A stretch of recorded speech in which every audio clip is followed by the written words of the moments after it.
Hi, I'm Jeff Greenspan, Managing Director of Financial Modeling Service. Today's topic is the time value of money.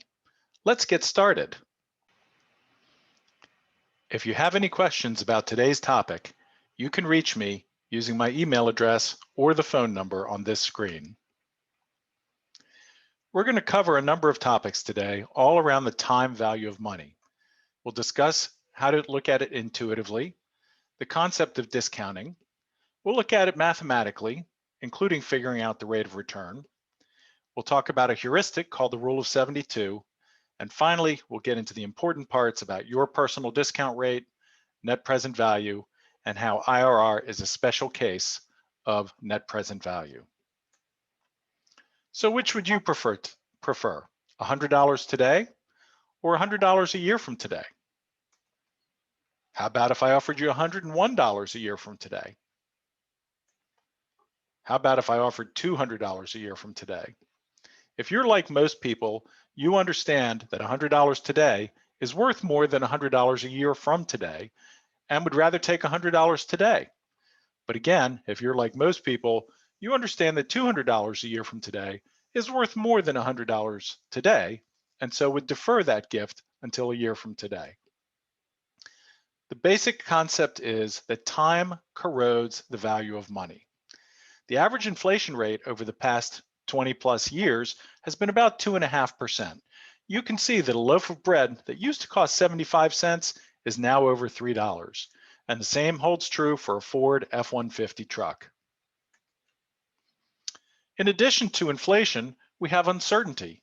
My crystal ball is murky. I cannot predict what will happen to me in the future.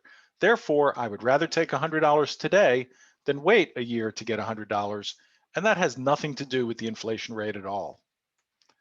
Between the two of them, inflation rate plus uncertainty, we come up with a rate for discounting future cash flows.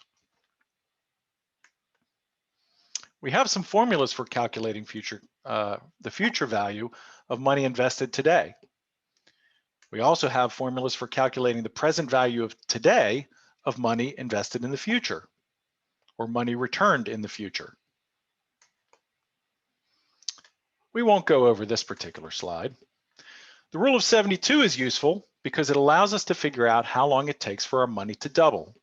If our interest rate is 10%, we divide that into 72 and we can determine that our money will double in 7.2 years. This is very useful when trying to calculate things in your head to figure out how long you need before you can retire. Now we come to the concept of net present value. The important thing to understand here is that we each have to determine our own discount rate.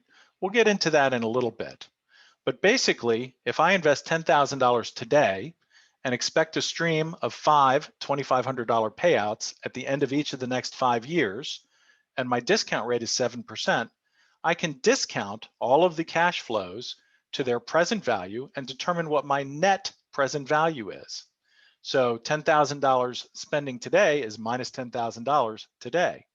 A year from now, I get $2,500, but I have to discount it by 7% using the formula that we showed earlier, and so on all the way through year 5. When I add up everything in the present value row, we come up with a net present value of $250.49. Projects with a net present value greater than 0 will enhance your net worth and should be undertaken, unless a funding restraint requires selecting from among multiple projects. It's important to recognize that only cash flows are considered in NPV calculations. For example, depreciation is not considered until its recapture affects your taxes. The internal rate of return is another value you may have heard. It is a special case of the net present value where the NPV equals 0. Here we have a case where we spend $10,000 in year 0 and receive a stream of cash flows at $5,000, $2,000, $3,000, $1,000, and $4,000 at the end of each year. Our internal rate of return is 16.83. What this basically means is if my discount rate is 16.83%, my net present value is 0. Internal rate of return should never be used alone to make investment decisions. Finally, we come to the hard part, and that's calculating your personal discount rate. If you have a non-mortgage debt, like a credit card, that you do not pay in full every month, or a car loan, your discount rate is equal to the highest interest rate that you pay. If, on the other hand, you're reasonably responsible and pay your credit cards in full each month, your discount rate is typically equal to the expected earnings over time of your investment. Most people use the average return on the stock market, somewhere between 6 and 10%. Your discount rate will change over time. It will get lower as your tolerance for risk decreases.